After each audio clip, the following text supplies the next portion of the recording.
네, 이슈 플로우 시간입니다. 국제유가가 지난 6월 말 이후로 계속해서 상승세를 이어가면서 물가 재반등의 우려가 나오고 있는 상황이죠. 특히 그간 CPI 하락의 주요한 부분을 했던 것이 바로 유가 효과였기 때문에 만약 이러한 기저효과가 사라지게 된다면 이 물가 상승률이 다시 높아지는 게 아니냐 하는 우려가 나오고 있습니다. 국제에너지기구 IEA는 지난주 보고서를 통해서 이 세계 원유 수요가 사상 최고 수준으로 현재 급증하고 있으며 8월에는 더욱더 증가를 해서 이전 기록을 다시 갈아치울 것이라고 경고를 했습니다. 이 IEA가 주목한 최근 국제 유가의 상승 요인은 크게 5가지 정도로 볼 수가 있는데요. 가장 먼저 공급적인 측면입니다. 사우디아라비아와 러시아 등 주요 석유 생산 연합국의 오펙 플러스가 최근 감산을 지속하면서 원유의 재고가 감소하고 있다는 점을 주요하게 꼽았습니다. 최근 주요국들은 자원을 무기화하는 전략을 택하고 있는데요. 이 IEA 같은 경우에는 산유 연합국인 오펙 플러스가 만약 감산 규모를 현재 수준으로 유지할 경우 공급이 수요를 따라가지 못해서 이 원유의 재고가 잠식될 것이라고 우려를 표했습니다. 실제로 사우디아라비아를 포함한 오펙 플러스 주요국들은 대규모 감산에 합의한 뒤 자발적인 추가 감산을 통해서 생산량을 계속해서 보시는 것처럼 줄여나가고 있는 상황인데요. 이 때문에 IEA는 올 3, 4분기에 오펙 플러스의 산유 총생산 규모가 2년 만에 최저치를 기록할 것이라고 전망을 했습니다.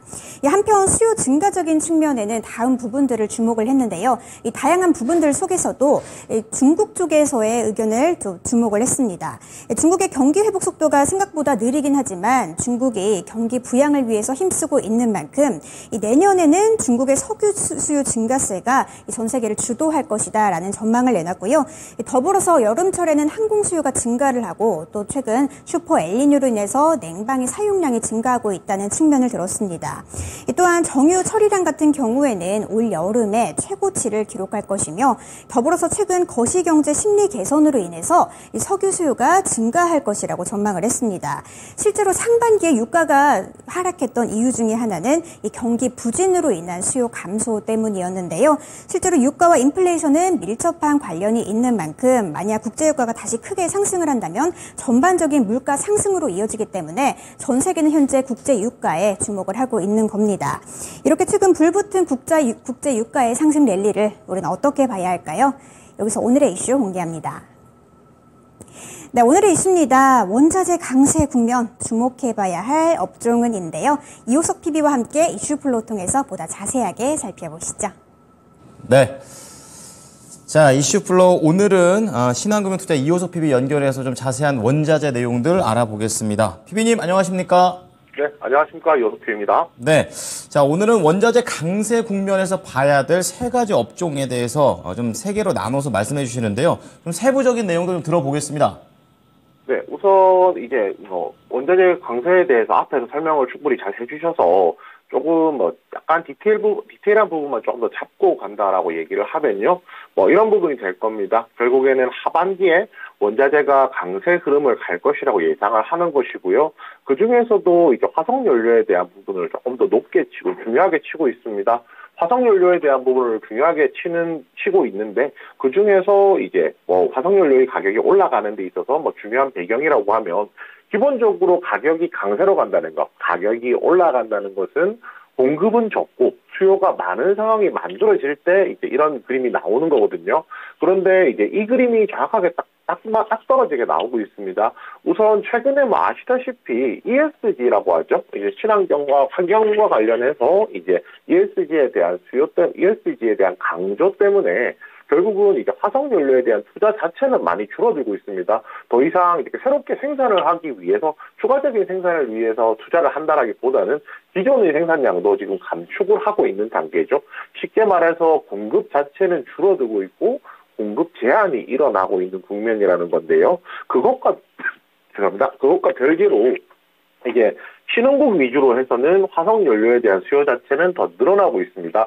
신흥국을 이제 어떻게 표현할지에 따라서 다르겠지만은 우선 국가로 좀 나눠서 본다면 미국이나 일본 같은 경우에는 화석연료에 대한 수요 자체를 많이 줄이고 있는 상황이고요. 오히려 중국이나 인도 같은 경우에는 화석연료의 사용량 자체가 상반기부터 해서 꾸준하게 더 늘어나고 있다는 것도 중요한 포인트입니다. 결국에는 수요는 이제 공급은 줄어들었으나 수요는 줄어들다가 다시 회복하는 국면에 들어섰다는 건데요. 결국은 공급 대비 수요가 많기 때문에 화석연료 관련해서는 가격 강세가 더 나오는 것이고요. 화석연료라는 것이 결국에는 원유나 뭐 천연가스 아니면 석탄 같은 것들이 있겠죠. 전반 이거 이제 특정한 한 가지 이제 화석연료가 이제 강세를 띈다라기보다는 화석연료 전체, 제가 앞에서 말씀드렸던 원유, 천연가스, 석탄 이런 전반적으로 이제 가격 강세가 나오고 있다라는 것도 그 특징 중에 하나라고 할 수 있습니다. 제가 뭐 관련해서 그냥 세 가지 업종을 한번 정리를 해볼 생각인데요. 뭐 가장 대표적으로 원자재 강세에 따라서 직접적으로 연관성을 가지고 수혜를 보는 업종이 있습니다. 바로 정유업종입니다. 정유업종 같은 경우에는 뭐 이렇게 생각할 수 있겠죠. 결국은 정유업종은 원유를 가지고 와서 이거를 정제를 해서 뭐 휘발유, 등유, 경유 이렇게 필요한 것을 판매를 하게 되는데요. 결국은 이 사이에서 발생하는 정제 마진이라는 것이 있습니다. 결국은 정제 마진이 강세로 간다는 것이 중요한데 결국에는 원자재 가격이 강세가 간다는 것은 원재료, 원가가 올라가겠지만요. 대신에 판가도 마찬가지 올리겠죠. 판매 가격까지도 가격 상승이 일어나기 때문에 이 사이에 있는 정제 마진 폭이 더 커지고 있다라는 것이 중요한 좀 포인트라고 할 수 있습니다. S-오일 뭐 차트로 저희가 조금 짚어본다라고 하면요. 지난 7월 달부터 해서 거의 7월 초부터 7월 한 달 내내 주가가 가파르게 상승했던 것을 알 수 있습니다. 이제 8월에 들어서야 이제 주가가 조정이 나오기 시작했거든요. 결국은 정제 마진이 상승하는 부분에 대한 부분들이 이게 어느 정도 7월 한 달 동안 먼저 반영되었다라고 보는 것이 맞을 것 같고요. 이거는 이제 지난 한 달간 이제 반영이 되었다는 것이지, 제가 앞서서 말씀드렸듯이 올 하반기에 원자재 가격이 강세라고 생각을 한다라고 하면은 지금부터도 추가적으로 상승 여력이 있다라고 보는 것이 맞다라고 생각을 합니다. 우선 지금 차트상으로 보여드릴 수 있는 부분은요. 우선 여기 있는 보라색 선이 이제 121선이거든요.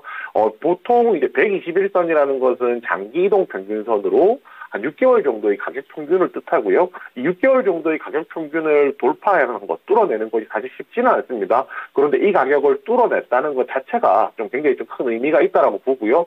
이 가격을 뚫어낼 정도로 이 종목에 대해서 수급이 굉장히 좀 강세로 들어왔다라는 거죠. 결국에 이제 121선을 돌파했기 때문에 지금 구간부터는 121선의 지지를 받으면서 추가적으로 상승을 노려볼 만한 좀 자리라고 판단을 하고요. 그렇다면은 되게 심플해집니다. 121선까지 내려온다라고 하면 그 조정에서 매수하는 구간도 충분히 가능할 것이고요. 위쪽으로 열려있는 구간을 본다라고 하면은 지금 가격부터 85,000원 가장 매물이 많은 가격까지도 위로 이제 열려있는 가격임을 알 수가 있습니다. 결국 이제 S-오일에 대해서는 뭐 정제 마진에 있어서의 메리트라든지 아니면은 이제 원자재와 직접적으로 관련이 있다는 데서 플러스 되는 요인이 있다는 것, 그리고 차트상으로 보더라도 아직까지 하방은 121선의 지지를 받을 수 있고 위쪽으로는 이제 아직까지 어느 정도 열려있는 그림이라는 것 정도 한번 정리를 해볼 수 있을 것 같습니다. 그리고 이제 그 원자재 기존 비즈니스 모델에 이제 원자재가 포함되어 있는 업종들이 있거든요. 가장 대표적인 것이 상사주라고 할 수 있습니다. 상사 같은 경우에는 이제 에너지 무역이 가장 대표적이라고 할 수 있을 거고요. 그 중에서 이제 가장 대표적인 종목이 포스코 인터내셔널이 될 겁니다. 근데 포스코 인터내셔널 최근에 2차 전지 관련해서 수급이 이제 개선이 됐고 시세가 낮기 때문에 이 종목에 대해서 이제 아무래도 본업이라고 할 수 있는 이런 원자재 그 수출 무역과 관련돼서는 조금 동떨어져서 저희가 좀 생각을 할 수도 있거든요. 그렇지만 이제 캐시카우 역할을 하는 이제 일이라고 생각한다라고 하면은 오히려 원자재 관련된 쪽이 주가 되고 주가에 플러스 알파를 만드는 쪽이 오히려 2차 전지라고 생각을 하시는 게 맞을 것 같습니다. 지금 포스코 인터내셔널 같은 경우에는 그 LNG 관련해서 수직 계열화를 추진을 하고 있는 상황이거든요. 결국에 이제 그 중에서 천연가스가 되겠죠. 이제 화석연료 중에서도 천연가스 가격이 상승한다라고 하면 매출액도 많이 늘어날 것이고요. 그에 맞춰서 영업이익도 늘어날 것이기 때문에 이 부분에 대해서 좀 실적 시즌마다 영업이익률이 어떻게 개선되고 있는지에 대한 부분 조금 볼 필요가 있다라고 생각을 하고요.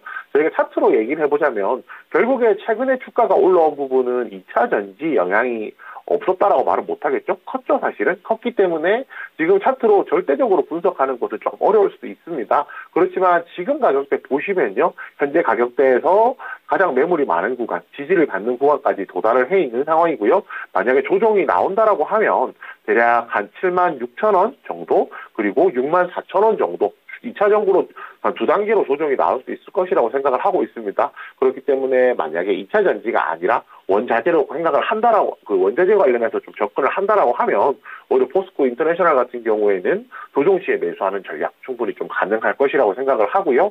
마지막으로 이제 화석연료를 대체할 수 있는 업종도 굉장히 좀 중요하다라고 생각을 하거든요.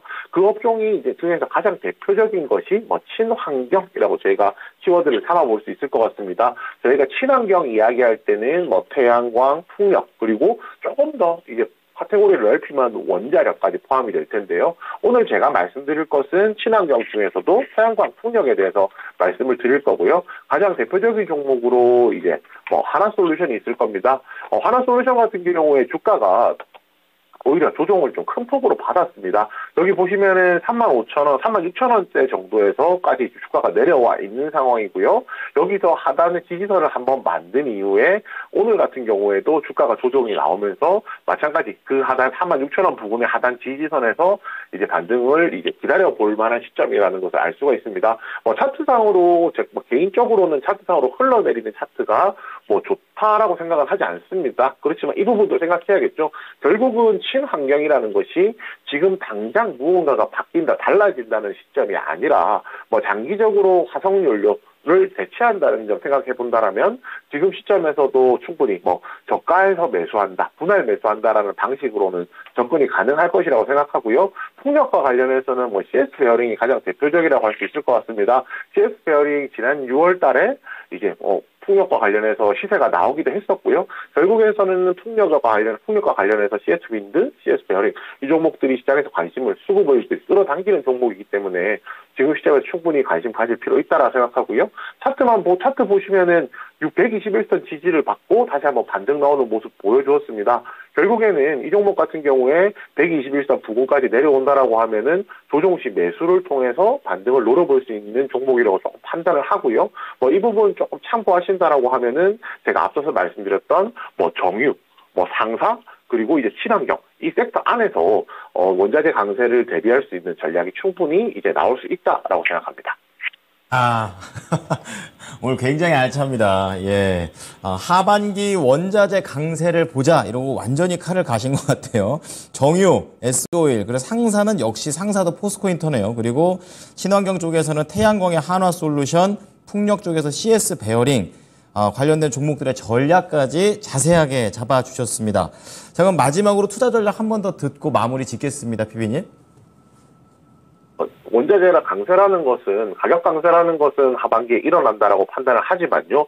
중요한 것은 여기에 대해서 어떻게 접근하느냐가 좀 더 중요할 것이라고 판단을 하고 있습니다.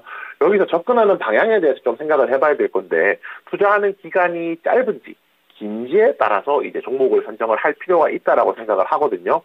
지금 단기적으로 저희가 접근을 한다라고 하면 당장 가격이 바뀔 수 있는, 당장의 이제 모멘텀이 있는 종목들에 좀 접근을 하는 것이 맞을 겁니다. 제가 앞서서 말씀드렸던 세 가지 중에서 두 가지가 여기에 해당이 될 텐데요. 가장 첫 번째라고 하면 단기 투자 관점에서는 결국은 정유주가 핵심이 될 겁니다. 결국은 정제 마진이라고 하는 눈에 두드러지게 보이는, 눈으로 확인이 가능한 수치라는 것이 분명히 존재를 하고요. 그것은 이제 단기적인 가격 변동에 의해서, 이제 원자재 가격 변동에 의해서 마찬가지로 또 연동해서 변동을 하는 것이기 때문에 단기적으로는 이제 정유주죠. 정유주와 관련해서 정제 마진에 조금 더 주목해보자라는 말씀을 드리겠습니다. 그리고 이제 단기적으로 접근한다라면 상사업종도 마찬가지가 될 텐데요. 제가 앞서서 말씀드렸듯이 이제 포스코 인터내셔널 같은 경우에 2차 전지 관련된 내용이 조금 포함이 됨으로써 상대적으로 이제 좀 약간의 이제 매력 자체가 이제 그 원자재 관련주로서 매력 자체가 조금 감해지는 영향은 있다라고 생각을 하지만요. 결국에 이제 LNG 수직 계열화라든지 이런 내용들을 조금 판단해 보았을 때는 결국에는 이제 상사 관련주로서 포스코 인터내셔널에 관심 가질 필요 있다라고 생각을 하고 있습니다. 단기적으로도 앞서서 말씀드렸듯이 조정 시 매수도 가능하다라고 판단을 하고요. 오히려 조금 중장 장기적으로 본다라고 하면 친환경 쪽으로 가는 것이 맞다라고 생각을 합니다. 왜냐하면 이제 앞으로 화석연료에 대한 수요 자체는 줄어들게 될 것이고 그 다음에 친환경에 대한 수요는 더 늘어날 것이기 때문에 미래를 내다본다라고 하면은 더 나은 방향이라고 좀 생각을 하고 있거든요. 결국은 앞서서 말씀드렸던 풍력이나 태양광 좀 주목할 필요가 있을 건데요. 여기서 이제 한 가지 정도 더 생각해 볼 것이 원자재가 지속적으로 강세 흐름으로 갈 경우에 제가 앞서서 말씀드렸던 내용들이 논리적으로 성립을 하는 것이기 때문에 이 강세 흐름에 대해서도 체크를 하실 필요가 있을 거고요. 친환경을 놓고 얘기를 한다라고 하면 결국에는 친환경이 시장에서 조금 더 부각받을 수 있는 것은 정책적인 지원이 포함될 때라고 생각을 하고 있습니다. 결국에는 이와 관련해서 정책적인 지원이 들어올 수 있느냐가 좀 중요하고요. 정책적인 지원에 대한 얘기를 조금 한다라고 하면 태양광보다는 풍력의 손을 조금 더 들어주는 것이 맞다라고 생각을 합니다.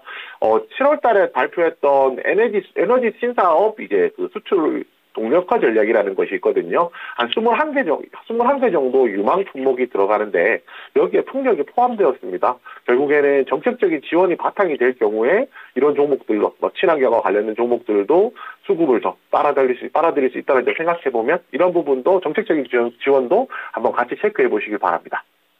네. 자, 하반기, 중장기 전략으로 원자재 잘 지켜보도록 하겠습니다. 오늘 말씀 감사합니다. 네, 감사합니다. 네. 자, 오늘 이슈플로우에서는요, 신한금융투자 이호석 PB가 하반기 중장기 전략 원자재에 대해서 말씀드렸습니다.